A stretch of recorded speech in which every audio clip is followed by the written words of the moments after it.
What is up, my dashing dudes and darling dames? I am the Hans TV, and welcome back to the dumbest subreddit on the internet. It's r/StoriesAboutKevin.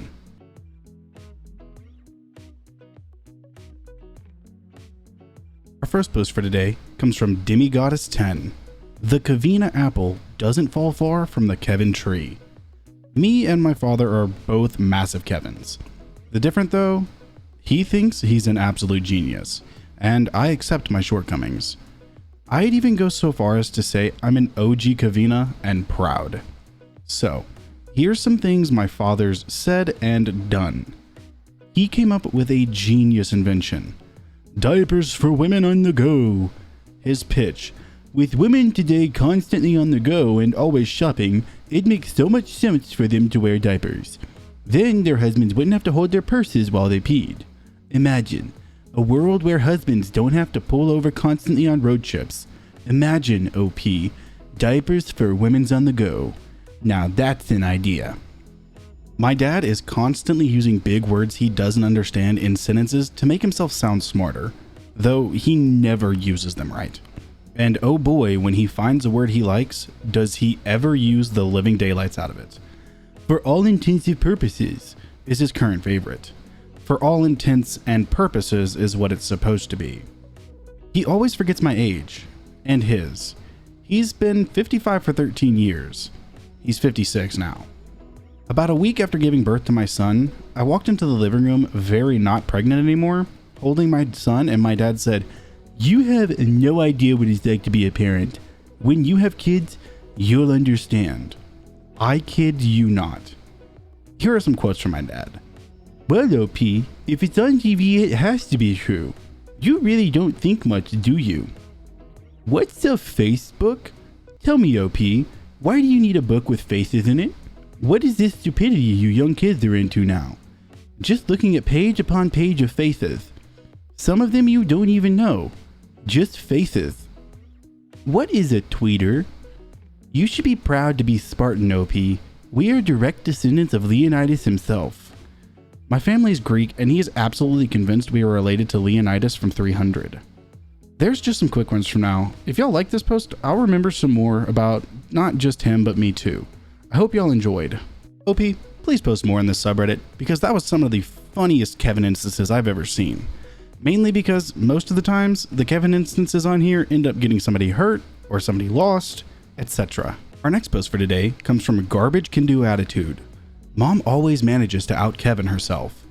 My mom is a brilliant, hardworking woman with an incredible business acumen. At home and in her social circles though, she's unbearably a Kevina. A few years ago, she got a medical cannabis card to manage chronic pain. And ever since, we're approaching new levels of WTF, how, and why. We ran a few errands today. She didn't realize the Scooby-Doo formula until I argued that it isn't a supernatural show. The entire franchise was a staple in our house growing up. Wait, is the person in a mask every time? Are you sure? Speaking of masks, she puts her mask on at the entrance to the parking lot, gets her stuff together, and takes her mask off 30 seconds later when I drop her off at the grocery store. Not a political or social action, she brought it specifically to wear inside. I had to call her back and wave it out the window like a kid who forgot their lunch. I dropped her off by the store entrance, gestured, and said I'd be waiting at the exit. 30 feet down, the doors marked exit as opposed to entrance. 20 minutes later, she calls, asking where the heck I am, because it's hot and the car exhaust is giving her a headache. Because she is at the exit to the parking lot. Finally back in the car, she has the mask looped around her ears but is pulling it away from her mouth, trying to take deep breaths. She also pushes it up around her nose to drink water for a second, but then returns it in place. I let her continue until she complains that she's not getting enough air, at which point I remind her that we're in the car. No more face mask needed. I'm now in another parking lot while she gets her prescription. She's been in there for way too long. I'm wondering what kind of story I'm about to get when she gets back. Okay, first off, Scooby-Doo, the entire premise of the show is that people think it's supernatural, but they go and show that it's actually just the people in masks. Also, please update us on what your mom's story was. Please, I am begging you. Our final post for today comes from The Amazing Jizz. My personal Kevin set his pool on fire. My personal Kevin is a client and the father of a friend of mine. He always has ideas and they are always bad. Some worse than others, but always bad. This was the time his idea set his pool on fire and he had to get a new one. I don't have a pool, so I don't know the exact lingo, but basically his filter, or whatever is near the pump that is user replaceable, was clogged or not working. So he had an idea of how he could make one until the one he ordered arrived.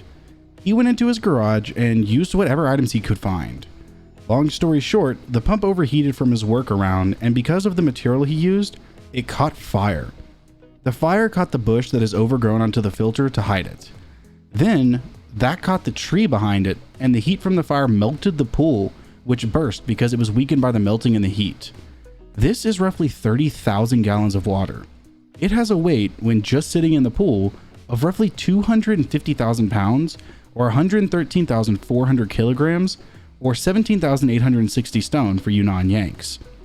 Remember that force is equal to mass times velocity? Although I wasn't there, his daughter was, and she told me it was a catastrophic failure of the pool. The entire pool emptied in well under a minute. She does know exactly, because she found herself underwater and traveling down the cement patio at that exact moment. So she was understandably distracted. She was running toward the fire to start throwing pool water onto it when the pool burst. Some of the other casualties of the pool were destroyed and then washed all his patio furniture down the street or was stuck in the fence, flooded his basement, one of the windows was open, killed the grass in his yard and his neighbor's grass, killed a really nice tree in his neighbor's yard as well. Trees can drown and they apparently don't like massive amounts of chlorine. His siding has never been the same, and his daughter got pretty bad road rash because she was outside when it burst and got knocked down and dragged for a foot or two on the cement. The pool water did not put out the fire, and some of the now exposed insulating material of the pool caught fire, more like smoldered, until the fire department came and put out his pool.